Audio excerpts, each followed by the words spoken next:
Amigos do Vestibulando, tudo bem?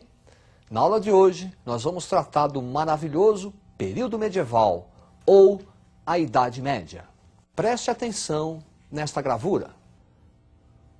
Gravura que retrata um cavaleiro medieval, típica figura do cotidiano da Idade Média. A Idade Média é um longo período, se estende por mais de 1000 anos. Por isso, a história resolveu subdividi-la em alguns períodos. Preste atenção neste gráfico. A Idade Média, que começa do século V e vai até o século XV, aproximadamente. Do século V até o século IX, Alta Idade Média. Do século IX até o século XII, aproximadamente, cristalização do sistema feudal. Do século XII ao século XV, Baixa Idade Média. A Alta Idade Média, vestibulando, refere-se a elementos que vão contribuir para a formação do sistema feudal. Depois nós temos a cristalização do sistema feudal, século IX ao século XII, e por fim, Baixa Idade Média, que representa a crise do sistema feudal e que se estende até o século XV. Na Alta Idade Média, inicia-se com a desintegração do Império Romano. Essa desintegração será facilitada pela invasão dos bárbaros germânicos. E onde se constituía o Império Romano, os povos germânicos ali vão se instalar, surgindo várias nações bárbaras. Preste atenção neste mapa. Aí está o mapa dos principais reinos bárbaros que vão se formar aonde se constituía o Império Romano, com destaque para os dois principais reinos bárbaros. O Reino Franco, que vai constituir a atual França, e o Reino Anglo-Saxão, que vai formar a Inglaterra. No Reino Franco, nós vamos trabalhar duas dinastias. A dinastia Merovingia e a dinastia Carolíngia. Para você não esquecer os nomes, preste atenção, dinastias do Reino Franco. Primeiro, dinastia Merovingia, em homenagem ao rei Meronveu. E dinastia Carolíngia, em homenagem a Carlos Magno. Na dinastia Merovingia, o principal nome será o de Clovis. Clovis é importante porque ele é unificador das tribos francas e também o primeiro bárbaro a se converter à religião cristã. Com a conversão de Clovis e alguns bárbaros, inicia-se uma tradição que será muito comum na Idade Média, que será a aliança entre o Estado e a Igreja. É dessa aliança que a Igreja vai, aos poucos, conseguir um enorme prestígio político durante a Idade Média. Com a morte de Clovis, inicia-se um período bastante conturbado no Reino Franco, que é o chamado período dos reis indolentes, reis preguiçosos, que não querem trabalhar. Pensam em fazer caça, raposa, joguinho de xadrez, jogo de dama. E nesse contexto, quem vai exercer as principais funções administrativas do reino, inclusive o comando do exército, serão os mordomos do paço, prefeitos do palácio, uma espécie de primeiro-ministro. E nesse mordomos do paço, nessa instituição, o principal nome será Carlos Martel. Carlos Martel é importante porque ele vai deter o avanço dos árabes sobre a Europa na famosa Batalha de Poitiers no ano de 732. Talvez com certo exagero, a partir daí, Carlos Martel será considerado o salvador da cristandade. Preste atenção nessa gravura. Identificou, não é? Este é Carlos Magno. Carlos Magno é, com certeza, o principal nome, o principal rei da Alta Idade Média. Durante o seu governo, ele vai criar condições para a cristalização do sistema feudal. Coisas importantes realizadas por Carlos Magno. Primeiro, uma enorme expansão territorial. Nessa expansão territorial, depois, a partir do ano de 800, ele será coroado pelo Papa Leão XIII como o rei do Império do Ocidente. Essa enorme expansão vai se dar com a ajuda de soldados. Para nós visualizarmos melhor essa expansão, preste atenção neste mapa. Aí está, Império Carolíngio, compondo boa parte da Europa Ocidental. Carlos Magno vai centralizar politicamente a administração e durante o seu governo vão se criar aquelas condições institucionais para a cristalização do sistema feudal. Para conseguir montar este império, Carlos Magno teve que arrebanhar um exército. E para conseguir a fidelidade desse exército, Carlos Magno passa a exercer a prática de concessão de benefício. E o principal benefício será a terra. Entregando a terra a soldados leais e guerreiros, Carlos Magno vai contribuir a longo prazo para a fragmentação do poder político. Preste atenção neste mapa.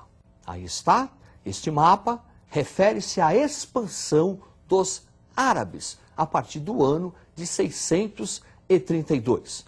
Observe que o mar Mediterrâneo está bem no centro dessa conquista.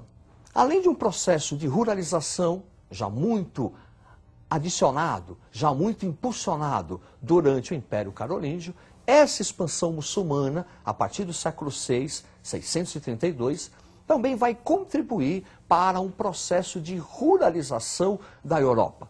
Os árabes fazem uma expansão, primeiro conquistando o Oriente Médio, depois conquistam todo o norte da África e vão entrar na Península Ibérica.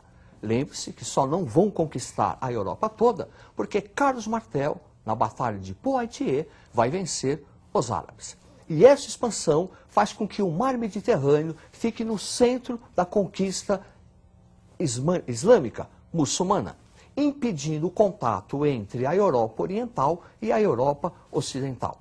Da dificuldade desse contato, a Europa internamente passa a conhecer um enorme processo de ruralização europeia. As comunicações ficam dificultadas e a agricultura passa a ser autossuficiente. Tudo isso por conta do bloqueio do mar Mediterrâneo pela expansão islâmica. Um outro império também vai se destacar nessa alta Idade Média. Será o chamado Império Bizantino. Preste atenção nesse mapa. O lado leste, Império Oriental, o lado oeste, Império Ocidental. O lado leste, Império Romano Oriental, terá como capital Constantinopla. É um nome latino em homenagem ao fundador da nova capital, Constantino. Só que essa parte oriental é uma parte helenizada, é uma parte grega. E o nome original de Constantinopla era Bizâncio. Daí o termo Império Bizantino, que é um importante império que vai se consolidar ao longo da Alta Idade Média. Nesse Império Bizantino, o principal nome é o nome de Justiniano, imperador Justiniano, que vai, entre outras coisas, criar o cesaropapismo. O que é cesaropapismo? César é o título do imperador. Papa é a atribuição ao chamado bispo de São Pedro, o Papa. Cesaropapismo significa dizer que o imperador, ele passa a ter uma autoridade sobre a religião. Ele passa a ter uma autoridade sobre a igreja. Vestibulando, perceba que isso é típico da parte helenizada do Império Romano. A parte ocidental, aquela parte que foi conquistada pelos bárbaros, não vai conhecer essa interferência do Estado nos assuntos da igreja. Então, cesaropapismo é uma instituição tipicamente do lado oriental do Império Bizantino, fundamentada pelo Justiniano. Preste atenção nesse quadro. Aí está Justiniano, a instituição do cesaropapismo, o Código Civil, Guerra de Reconquista, Revolta Nica. Este Código Civil é importante, porque o lado ocidental, aquela parte que foi conquistada pelos bárbaros germânicos, não vai ocorrer o direito romano. Vai existir, vai prevalecer o direito consuetudinário, que é o direito de costume dos bárbaros. O direito romano vai ser preservado e compilado por Justiniano, que vai inclusive acrescentar novas leis, preservando assim esse direito romano que será um grande legado até os dias de hoje. Outra coisa importante do governo de Justiniano foi a Guerra de Reconquista. A Guerra de Reconquista foi uma tentativa do Império Bizantino, de Justiniano, para reconquistar a parte ocidental do Império Romano, que fora conquistada pelos bárbaros germânicos. Isso por quê? Pela divisão do Império Romano por Teodósio, em parte ocidental e parte oriental. O imperador, por direito, desde os tempos de Teodósio, estava na parte oriental. Portanto, Justiniano estava procurando reconquistar a parte ocidental do seu império que fora invadida pelos bárbaros. Apenas uma tentativa, viu, vestibulando? Porque, na verdade, o Império Bizantino não vai conseguir reconquistar a parte ocidental. Porém, para fazer a guerra de reconquista, Justiniano foi obrigado a montar um exército, a montar uma esquadra, para poder fazer frente aos bárbaros germânicos. Na montagem desse exército, na montagem dessa poderosa esquadra, tinha que ter recursos militares, tinha que ter armas. E para isso, o imperador precisava de recursos financeiros. E o que é que Justiniano faz, então? Aumenta os impostos como forma de o Estado arrecadar o dinheiro através da tributação e investir nos soldados. E isso é que vai gerar a revolta Nika, que em grego quer dizer vitória. É uma sublevação popular contra o aumento dos impostos, que, aliás, para uma guerra que não vai dar em nada. Então, revolta Nika é uma sublevação popular contra o imperador Justiniano. Ele quase renunciou. Só não renunciou porque a sua esposa, a imperatriz Teodosa, é quem vai forçar o imperador a ficar e enfrentar a revolta. Enfrenta a revolta e vence. Vestibulando, nós analisamos então aqui Alta Idade Média.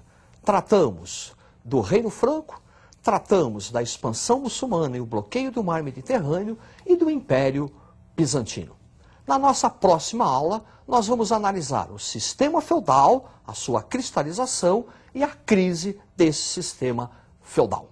É isso aí, até a próxima e uma boa sorte.